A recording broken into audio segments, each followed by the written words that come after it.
last month we had Winston Marsh talking to us about how to create a presentation that sells. So this month we're all about how do we sell? And now this day and age, the telephone is probably one of the most powerful things to use to sell. And we have in our membership one of the most successful telephone sales trainers in Australia. And in fact, she knows telephone sales so well, she's written the book on it. So she's based in Sydney. She has applied for a CSP, so she's almost there. So I'm going to hand over to her. Ladies and gentlemen, please welcome to the screen the lovely Jenny Cartwright. Welcome, Jenny. Thank you, Warwick, and welcome everyone to the call. It's fantastic that you have joined the call, because I believe that you're totally committed if you're joining a call which involves making telephone calls in your future, because people seem to think that this is a dying art. But I can assure you that the telephone has been the mainstay of my business because it builds relationships. It's a lot quicker. You get direct to people, and the fact that the person who is actually running, doing a presentation or running a workshop is actually calling them makes it much more authentic rather than having somebody that works for you doing it. And I've never been afraid to just pick up that phone to a lot of people in order to get business. But tonight's going to be a bit different because I hear a lot of people wanting to become members of PSA who have just joined and things saying, well, how do I get gigs? No one knows me. I haven't got a list of clients to market to. And I say, well, I want to turn that around to you to say, you don't get gigs, you create gigs. So you can create your own gigs by picking up a phone and introducing yourself to someone and telling them what you do. Well, today, the purpose of today is to really share a process of how this could work for you and give you lots of tips on how to get what you want. So if we're going to create a gig for ourselves, then that means that we might want to do a workshop. Because it's important when you want to get to member, it's important that you do lots of sessions in front of people that are paid. And so therefore, if you were to start small and just do small groups, that will still count for your membership. And so if you put on your own seminars, then you'll be very efficient. But people say to me, well, I don't have a list. Who am I going to market to? Well, it will be very easy to just put into a database, and there's a free database on what's almost free, the Google database Insightly. Everyone you meet, put them into your database and build on that database so that you've got people that you can call, because it may not be those people who go on your seminar or presentation, but it could be someone that they know. So by getting into a conversation on the phone with those people, telling them what you're doing, they can usually recommend someone else to come on your seminar. So I'm going to suggest that you create your own seminars, and that way you're proactive. And when you create your own seminars, you feel employed. Because if no one else will employ you, you know if you've got certain dates and certain numbers of seats to fill on your seminars, that you can actually get a presentation happening. It doesn't have to be a large number of people, like 100 in a room. To get your membership, you have to be talking to, I believe, more than about 6 people. So 3 to 6 is a group. So it doesn't matter if you don't have a lot of people on your seminar. At least you're getting the practice of speaking all day, and or for 2 hours or however long your seminar is going to be, just to get you started. I mean, start with a 1-hour seminar. Go move on to a 2-hour seminar. When I first started, I didn't even think I could speak for 5 minutes. And now I speak for a full day public seminar, sometimes 2 full days and sometimes 3 full days, and I still have a lot more to say. So it's just getting the confidence to get going. So create your own gigs. Don't wait for them to come in to you. So how are you going to, so first of all, you need to create a session on a topic that people want. So I hope you've all got pens and paper because there's going to be a lot of content here. First thing is, what is your topic? How does it help people? And what's the problem that you solve? Because you might want to call your seminar or your presentation the problem that you solve for people or the benefit of what the seminar is about. So it can be put in a positive way or in a negative way. So How to Triple Your Sales by Phone is the title of mine, of my seminar, my public seminar. And if you wanted to put that in a negative way, you could say, well, you could put something like how to avoid stress in your life. It could be something like that. So you could put it in a negative way or a positive way. So after you've thought of your topic that people are going to want, you've got to think who your target market is. No good making a list of people who aren't going to be your target market, but unless they're people that you know already who can give you a referral to your target market. So another thing you can do is to get business is join with another PSA member. It's always easier to promote someone else than yourself. I had a very successful campaign with another PSA CSP, and I did calls for him and he did calls for me. So what we did was he had a list of associations and I didn't. So I called the associations on his behalf to get him a speaking gig at conferences. So call associations and ask to speak to the person who handles the speakers at their conferences, and then promote the other second speaker. And then if they don't want that second speaker's topic, then you can suggest yourself as an alternative. And you know other people in PSA who you could promote as well. And it was very successful because you weren't always talking about yourself. You only talked about yourself if you couldn't get a gig for the other speaker. And the other speaker I worked with gave me a commission and I gave him a commission on sales that we made. And we did this in the off-peak time over Christmas period in January, because I didn't have a lot of training or speaking work in that period. And so we used the time to get gigs for the following year by doing that. So another way that you could, I'm not going to be telling you anything that I haven't done myself, right? Because I know it works. So going to sales managers of companies or whatever your topic is. While we're talking, you might want to just put in what your topic is so that I know who to suggest that you call. But I would call sales managers because my topic is how to increase your sales.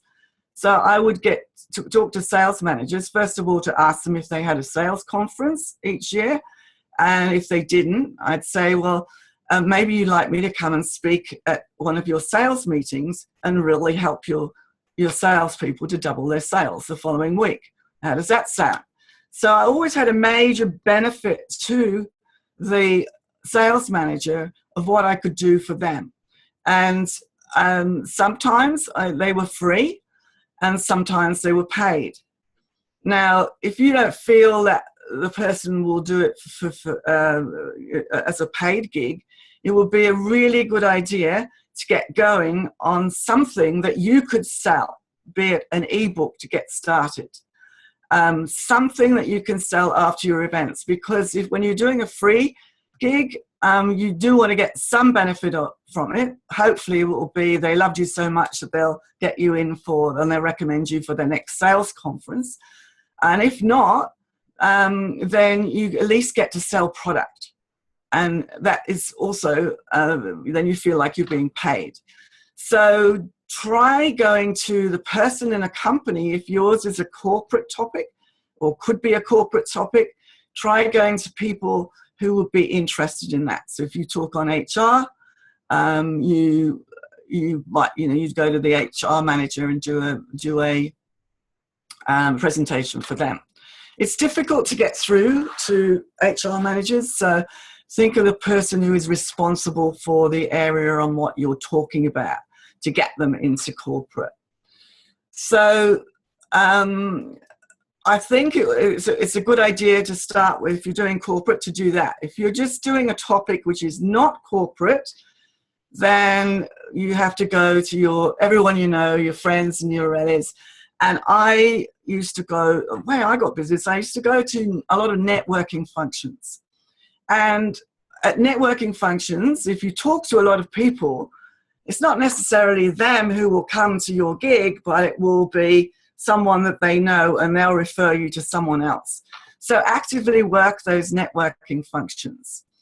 I also got a lot of business by putting my hand up at these networking functions, because often they ask who wants to do an introduction to themselves, so that we know who you are. And everyone's quiet because no one likes to speak in front of people. So I would always put my hand up, and I always tell people what I do. And that's in fact how I got the SME radio show, because I'm a host on SME radio on a program called Sales Explosion. And I go, so if you want to know how to run public workshops effectively, there's a session on there that might interest you. So it's smeradio.com. Just by putting my hand up and going out to speak at the front of the group, they thought it would be a great idea to get me as a hostess on their show. So put your hand up at networking functions. Speak in front of a group as often as you can so people know what you do. And another way I got business for my presentations was to go, well, I went to networking functions, and I went to seminars. So other people's seminars, because I'm a great learner and I love learning about all sorts of things. So I went to a lot of internet marketing seminars to learn how to do internet marketing, and always there are small business owners who are looking to improve themselves, and so they love topics like telephone sales. So I get a lot of business from that. And if you're a member, even a member of, say, Toastmasters, when you're obviously with a group there in Toastmasters who might be very happy to come to one of your sessions, even if you have a few free people and a few paid people, that builds the numbers when you first start. So there's all sorts of ways to get your list, as I call it, your list building happening, so that you build, everyone you meet goes on your list, and you can segment them into the ones who would be interested in what you have and the ones who might be able to refer you to other people. So you've got to love the phone, because the phone is, to me, is far more effective than hiding behind email. And the process that is very important to do, first of all, pick up a phone, introduce yourself to someone, and then send them an email, because they probably want more information. And then when you send them the information, you don't just leave it, because you've got to be like a dog with a bone. You have to follow up, follow up, follow up. So when you send the email, you say on the bottom of the email, I'll give you a call in 3 days' time to discuss this further. The reason you do that is that it's the next action step that is required. They are expecting your call, and when you ring that gatekeeper at a corporate office, they'll say to you, is he expecting your call? And you can legitimately say yes. So I think that it will be very important that you put that in your notes when you send the email. And there's always a call to action in an email. So it's not just blah, blah, blah, I do this, this, and this, and I send an attachment. Do not send attachments. Put attachments in the body of the email so that people can see that there is some substance to the email, and put all your benefits in bullet points right at the top, and tell them what action you want them to take on this email. So the action might be, I'd love to, that you are, the first action is you're going to call them. You're going to call them back. You're going to be proactive. You don't expect them to call you back these days. They don't. So every time, don't get offended that people don't call you back. They're just busy. And it's your duty to follow up meticulously, because if you don't, then it shows you couldn't care less whether they do business with you or not, if you think of it that way. So if you have the attitude, I'm going to help the customer rather than sell them, then it's going to work much better for you. So you're there to help them. So let's get into the process of the call. You're going to call someone and you're going to ask to speak to the person responsible for the area if you're calling a company. And obviously the gatekeepers are pretty good now, and they don't want someone who sounds like a telemarketer. So they're going to say to you, so you when you ring them, you always say to them, I wonder if you can help me. I'm looking for the person in charge of organizing speakers for your conferences. And then they will give you the name, but then they know that you don't know that person, so they'll want to fob you off. So you say, you don't say, oh, I'm wanting to know if he'd like me to speak at his event next year. You have to say a real benefit of having you speak to that person. So you can say, I've got an idea for him for his next conference, or I want to discuss an idea with him for his next conference. I want to help him organize a fantastic speaker for his next conference. So you always say the benefit of what you're doing rather than, I'm a speaker and I'm looking for a presentation to do at a conference. So you give the benefit of what you're doing, and then you hopefully get through. But if they say, no, he doesn't take calls, can you send him an email? You say, it's very important that I do contact him because I don't think he'd want to miss out on what I want to discuss. So put it back on the gatekeeper. So how do you suggest that I reach this person? So it's really important that you keep going. And then if they say, no, absolutely not, send an email, then of course you've got to resort to sending an email. But you could also look for that person. Now you've got the name, you could look for that person's direct number. And actually, if you simply put in Google phone number of the person you want to speak to, or you put in LinkedIn the name of the person you want to speak to with inverted commas around it, then you can also find the phone number direct for that person. And if you go to someone's website, you can, if you see on a corporate site all the telephone numbers of people in that company, you can ring someone in that company and they say, oh, look, sorry, you come through to the wrong number, I'll put you through, because they're not trained to gatekeep. So you can go through to anybody. And one of my techniques is to go through to the sales department, because salespeople are always helpful. And they say, no, sorry, you come through the wrong department, I'll put you through to Bob Jones or whoever it is.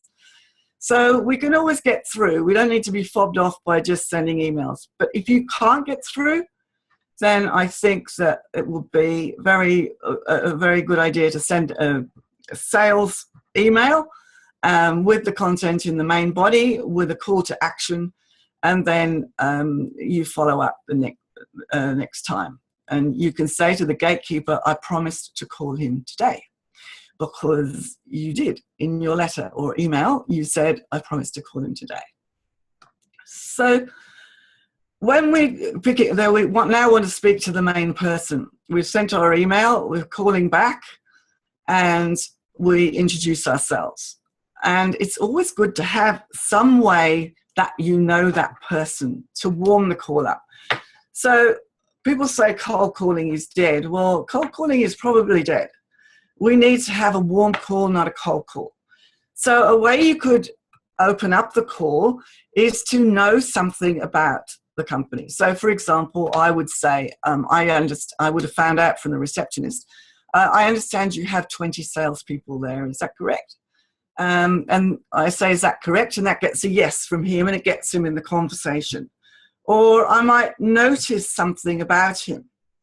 So I might have noticed on his website that they had offices in Melbourne and Sydney. And I wondered if they were thinking of opening up anywhere else. So we get into a conversation. So the fact that you know something about them or you've noticed something about them warms the call up, and because you've taken some attention on them before you start selling. And also a good technique is to go to Google News and find what's been written about your topic or what's been written about their company. So you can open up with, I was looking at Google News the other day and I noticed your article on blah, blah, blah. And in most cases, they haven't even seen that article. And so they say, oh, really? What was that about? Who wrote that? And where did that come from? And once again, you get into a conversation. So you might even say, I was looking at your LinkedIn page the other day and I noticed. So, well, what did you notice? You tell them what you noticed. And I really like the fact that, and I was wondering whether you'd like an idea for your next sales conference. So you get into a conversation. So we warm it up like that, but then we need one major interest-grabbing statement. And I'd love you to start creating your interest-grabbing statement by writing 5 benefits down on a piece of paper right now while we're talking of what your presentation, whether it's a workshop or a speaking gig, what does that topic do for people? What will be the result of having you in? So I might say I write down 5 benefits. So my benefit will be triple your sales in 30 days. I've got an idea how you could triple your sales in 30 days. So what do you have an idea for? We don't want to go in saying, I speak on blah, blah, blah, because that is not interesting. I don't want to know that you speak. I want to know what the reason is for your call and how it's going to benefit me. So write down 5 benefits. And when you've written down 5 benefits, pick the one that would fit most people. And then put in front of it, I can help you too, and the benefit, or I have a way you can, or I can offer you, and it's important to get the word you in, I can offer you a way to find fantastic speakers for your next conference. I can offer you a way to increase the productivity of your staff. I can offer you a way to help women participate more in leadership of your company. What else have we got here? We do business storytelling. I'm sure you've got managers who train in your company. Is that correct? Therefore, how good are they at storytelling? Because storytelling engages people, and it's very important skill to acquire when you're doing when you're doing training. So think of the major benefit to the client of what you do, and then start off with I can offer you, I can help you too, I can give you a methodology how to. So this takes a bit of time to work on, but it can give you some homework after this. Then so we must have an interest-grabbing statement. So it's one sentence which is going to grab their interest. And at the end of that sentence, you want them thinking in their head, well, how do you do that? So if I say, I can show your salespeople how to triple your sales next month, the person's thinking, well, how do you do that? And he's engaged and he wants to know more. But I don't let him ask me a question. I say straight after the interest-grabbing statement, but before I go any further, may I ask you a couple of questions? Because when we ask questions, as you would all know, we engage the person in a conversation rather than telling them what we do. Now, it's very important with the questions that you ask questions which are around the benefits that you offer. So, for example, if you were selling a barbecue that you could move in and out of the sun in the garden and it was easy to clean and it didn't rust, you would say, how easy is it to move your current barbecue around the garden at the moment? oh, you can't, it's static. And then it creates pain with the person. So you're creating a pain question there. And so when you ask questions around the benefits, you create pain with the customer. And then the customer is starting to think, I need to talk to you further. So we need to ask 1 to 3 questions, no more than 3 questions, otherwise it sounds like an interrogation. And you need to be asking questions which create pain, if possible. So we ask the questions around the benefits. So if you save people time, you ask them, how much time are you currently spending on? One of my questions is, how many appointments are your people getting every day? The sales manager doesn't even usually know the answer to that question. He usually says something like, not many, because no one's going out on appointments. They're all sitting behind email. So we need to ask good questions. So no more than 3. Otherwise, it's an interrogation. And then afterwards, a very important part of the call is to show you're listening. So you repeat back a summary of what they just said.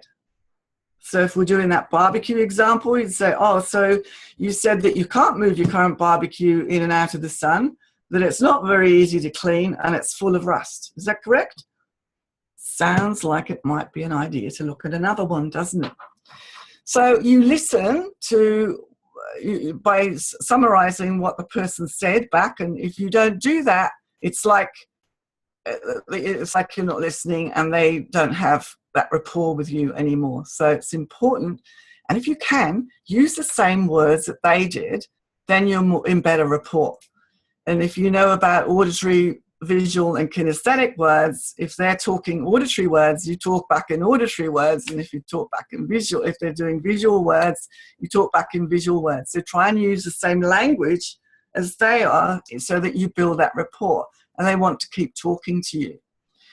So after you repeat it back to them after the questions, you then say, well, it sounds like it was a good idea for me to share an idea with you, how you could use the presentation that I have in your company or in your group, or it might be whatever group you're planning to speak to. So always make it relevant to the people that you're talking to, talk their language. So then, of course, after that, you might want to make an appointment with them. I find it very effective making phone appointments with people, because you can say, like, I suspect that you might be busy right now. So when would you have 5 minutes spare to next week to have a further discussion? We can do it on the phone, or I can come and see you. But most of the time, of course, a lot of people are interstate, so we do it. You can do it on Zoom, you can do it on Skype, and have a discussion. So there's no need to go out seeing people anymore. You can do it all online.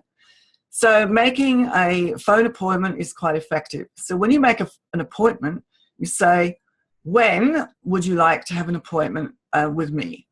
We can do this by phone. I've got 2 o'clock on Monday or Wednesday, or 3 o'clock on Thursday. Give a choice. So they can't say yes or no. They have to say one or the other. So you have to be very confident when you're doing this. And so one of the ways you can be confident is stand up. Because when you stand up, you sound so much self-assured, and also have a smile in your voice. Because it's very difficult for someone to put the phone down on you when you smile. So it's all in the way that you speak as well, that if you sound confident, if you sound like I hope I'm not interrupting your day, and you sound all timid, which as speakers I'm sure you're not, it's not going to work. So you've got to be very self-assured, and really, when you're asking that gatekeeper too, I'd like to speak to Joe Bloggs, please, thank you. And you're very self-assured. You know who you want to talk to. And if it's a small company, you can always say, I want to speak to Joe, please, if it's Joe, his name, because then it looks like you know that person. So going back to the call, you might notice that we haven't done any talking about ourselves yet. So we've done warming up the call with something you know about them. We've done the interest grabber, the interest grabbing statement, so that they want to say at the end of that, so how do you do that? We've then got our questions. We've then got our listening skills. And then, if we're not making an appointment, it's our turn to talk about what our idea is and how you can help them. And when you're doing your presentation, make sure that you're only talking the benefits of having you to speak. You're talking, you're giving a testimonial of someone who has used you, and you're creating the urgency for them to buy now. So you don't say, if you'd like to have a presentation from me. You always say, so when you make a decision to have a presentation from me, I'll be able to give you a discount maybe this week, or I'll be able to, create the urgency. If you're doing a public seminar and you want people to come to that, then you say there are only 4 seats left, or however many, because you're limiting. It doesn't matter that you've only got 6 in the seminar. It really doesn't matter. You can still say that. And your aim in becoming member is to speak as often as possible, and it doesn't matter to how many. Doing those presentations, whether they're free or whether they're paid, gives you the practice, and preferably make it paid so that you can build up that income to get membership. But it doesn't have to be very expensive. It can be to get you started, because it will build. The more you do, the more people will tell others, and the more seminars you can have. So do your presentation. You want the benefits, a testimonial, and create the urgency for them to buy now. And then at the end of then you've got to test the ground. You've got to test the ground. Don't say, so would you like to go ahead then, right after you've done your presentation. That closes it off. And what we need is to ask a trial close, like, so how does that sound so far? Or how do you see yourself benefiting from this in the future? Or how does it sound, and what do you think so far? What else would you like to know? And then they'll come up with all their objections, as they do. And so one of your jobs when you're doing a phone call is to have every objection you can think of written down on a piece of paper with a way to overcome it. And so you don't have to say, oh, okay, then bye. You want to be ready with that answer. So they'll say, I haven't got time. So when you answer an objection, it's just use this one technique. You emphasize. So you say, I see, or I understand, or I quite understand. I know how you feel. Always empathy first. And then, so when would be a better time? We'll require about 10 minutes to get this great idea across. So make sure that you have an answer for every single objection. So if anybody wants to write an objection in the box that they currently get that they can never overcome, just pop it in the box now, and we'll talk about it. What do people say to you?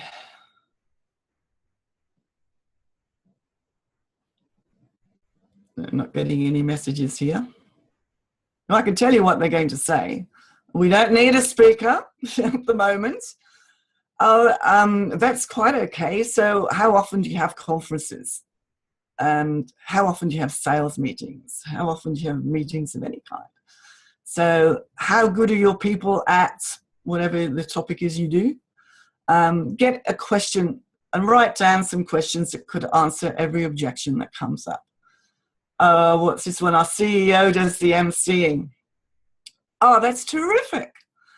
So sometimes it's a good idea to have someone else on side as a secondary MC, just in case something happens to that CEO. Who would you call? Who do you think you could call? Just to have on standby. I'm that person for you. I have to speak to my boss. Well, of course, that's why we always want to get to the decision maker. before I even start the conversation with who I think the decision maker is I understand from the receptionist that you're the person that makes the decisions on the speakers at your conferences. Is that correct? And they say yes. You're too expensive. So what were you expecting it to be? So I just say, my answer to most objections is that's okay. That's okay. So what were you expecting it to be? And how much too much is it? So, and then you have to demonstrate your value of how many hours you've been training on this topic, how many speeches, how much training you've done on how to speak, and what's that? What does that cost you? So I always remember Patricia Phipps had this one come up, and she said, "Look, I don't do freebies because I put a lot of time and a lot of money into getting to where I am today. However, I am open to contras." So if you're talking to hotels or you're talking to travel, you could be open to contras just to get in front to speak to a group. So Lisa, you put, we don't pay speakers. I go, that's interesting. Well, why do you say that? Is that because because you don't see the speakers as good value, or is it because you don't expect the speakers to be much good, or why exactly don't you pay your speakers? And then they'll explain. And then I would say, well, how about if I speak to your group and we make it a lesser time than my normal time of whether it's a full day or half day? Maybe I come in for an hour, and I'll very happy to come in for an hour, and that way you'll see the value you're getting, and you might want to have me as a paid speaker later. What do you think? So will that work for you? How do you answer what are your fees? I say many people ask me that. It depends where you're located, how many people are attending, whether you require workbooks, whether I'm allowed to sell product. It depends on a lot of things. So may I ask you a few questions to determine how I can fix that fee for you, and I'll work out something for you. So you think of all the variables that there could be with speaking. You know, there's the travel, and there's whether you can sell product. There's what information you're going to give. Now, it's really good if you can have added value. Like what I do, I have an app now, telemarketing tips app, which is free, and you can download that on Google Play and Apple. But just wait a few weeks if you want to email me and say I'd like to get the tips app, because I've just pulled it down because the video is all of a sudden not working. But you could do extra things to give people extra added value at the end to up your fee and to make you seem like really good value. So when I say I'll give everybody at the conference my app, so they've got my 12 years of tips on there and videos and CDs, so audio as well, so they can listen on the train to work and learn something every day about sales. And they love that. I also, even if you haven't got your own product, you could get somebody else's product. Like I used to have little thought books of Jim Rohan's, so positive thoughts for the day. And they cost me $2.50 each, and I bought 3,000 of them, and I give them away. I usually give them away as a prize in a competition at a public workshop, because it's seen as added value. That's why I said it right at the beginning of this session, do as soon as you can get something that you can give away, even if it's not your own. Make it relevant. Maybe somebody else's product, and that will promote them too and get them a speaking gig. So it's not all about us. It's about how much we can think of other speakers when we're doing our presentations. So what goes around comes back to you anyway, or it comes back to you at some stage. So get in line with a speaker that complements you. I was with another sales speaker, but he talked about different things on sales to what I talked about. So we were complementary and we did the same thing. So that's why we approached associations with sales conferences. And we approach sales managers too. And you can do joint ventures, swap lists and promote to each other's lists and things like that. So after you've handled all your objections on the call, then you can close the call, but you do a trial close first and test the ground. So have I covered everything that you wanted to know? And just test where they're at with it. And then they might come up with another objection. So you can't close until you've actually handled everything. And then at the end, it's like, so when would you like to book? Or when can I get you started? And so you go for your close. And remember, everything you send out, you follow up. Now, I think I've just got time to give you a quick tip on how to follow up a sales call. You follow up between 3 and 7 days, and if you can't get them, you leave a voicemail. And if they don't phone you back, you send an email again. But I would try twice on the voicemail, and always leave a voicemail because it shows you care, and it's like repetition of your voice and your name. And it's always good if you're the proactive one. But following up, you don't want to do the postal inspector check. Did you get the proposal I sent to you? We never want to start a telephone conversation with a closed question which gets yes or no.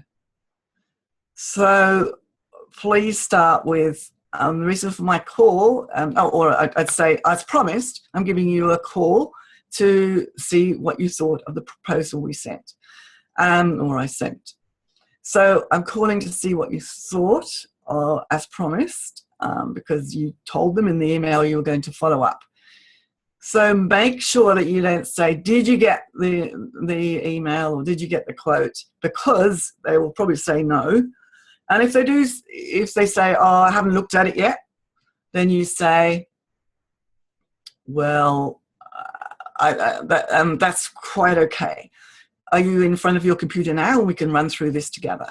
So don't get fobbed off. Otherwise, you're chasing people, and always arrange a time to call them, because when you call them, they're never there. And when they call you back, you're not there, and you miss each other all the time. So it's very strategic phone selling, where you're a dog with a bone. If you've made that initial phone call, you're going to go all through the process until you get that business. And if it's not relevant to that person, then you make sure you get a referral and you keep going. But make sure you're targeting the right people. Make a list of who you're going to call. What position do you want? So I think that we have covered as much as we can in the time. I suggest that if you want more tips on telephone sales, simply go to my website, telesalestraining.com.au, subscribe for my tips, and you can unsubscribe later if you don't want to get them. However, if you subscribe for the tips, you'll automatically get a series of how to make a professional telephone sales call on YouTube. So you're welcome to use that, and then unsubscribe if you don't want to get lots of sales tips. I only send them out once a month anyway. So please use that, and then that will reinforce what I've talked about tonight. If there was something you didn't understand quite, just go through all those videos. They're about, for each stage of the call, they're about 3 minutes, so it's not a long session to watch. Other things, if you want my app, you can email me, jenny@telesalestraining.com.au, and that gives you all the tips I've written for the last 12 years. And I think that's as much as I can give you tonight. Is that right, Warwick? Jenny, thank you so much.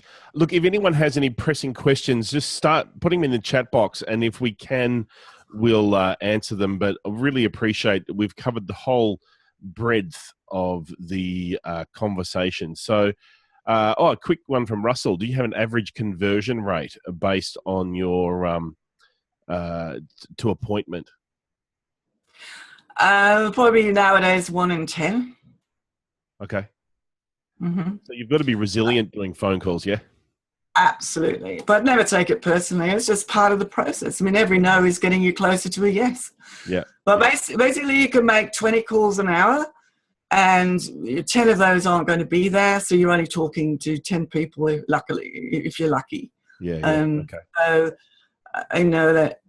But what I suggest you do is do it in 2-hour stretches. Don't spend all day doing telephone calls, but have a plan. Like when you first start out trying to get business, do 2 hours a day and be focused. Have a goal of how many seats you want to fill, or how many presentations you want to book, or how many appointments you want to get with the association decision maker. Just have a goal, and when you have a goal out in front of you, it keeps you really focused. Yeah. And you know that if it's 1 in 10 that you get a result, then you know that you've got to make 50 or 60 calls. How persistent should you be? And Marcus has asked the question, how often do you follow up if there's no connection after the 2 phone calls and 1 email?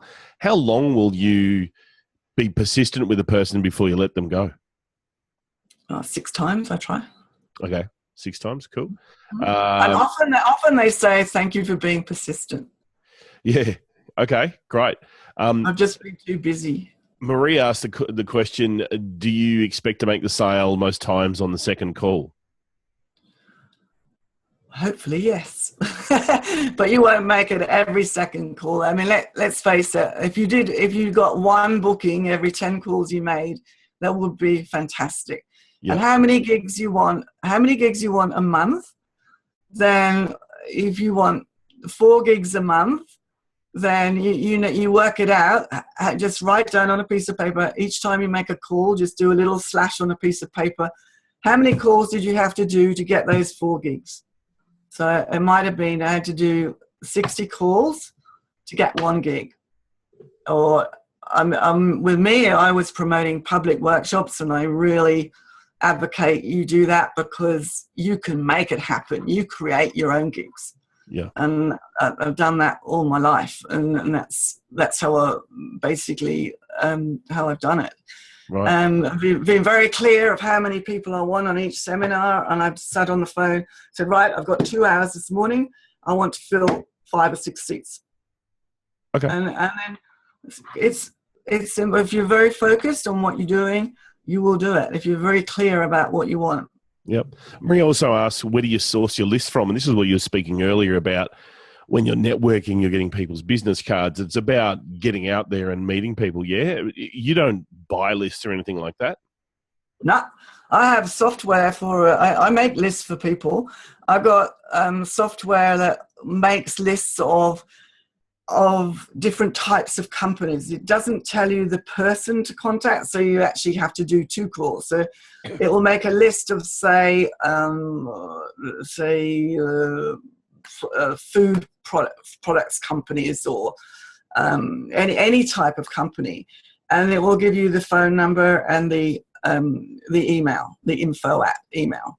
Right. And so you can call that person to find the name of the person you need to speak to from the list, and I basically charge 10 cents a name, so I can produce lots of lists. But that's not efficient when you want to actually talk to. You can get listed associations as well, but it's not efficient if you need to be able to talk to a specific person, because you've got to do the 2 calls. And that's getting back to what you said, is pick your target market and go after them. Yeah, cool. Yeah. Hey, thank you so much for your time, Jenny, and thank you everyone for being on the call. For those of us who have joined this evening, I've got a bonus for you, but wait until I've ended the recording. So the people on the recording, you don't get the bonus. You have to be here to get the bonus. Thank you so much. As per usual, this recording will go into the vault. So really appreciate your time tonight. Thank you. And if I didn't answer all the questions, please feel free to email me, and I'd be happy to answer them all. Fantastic. Thank you so much.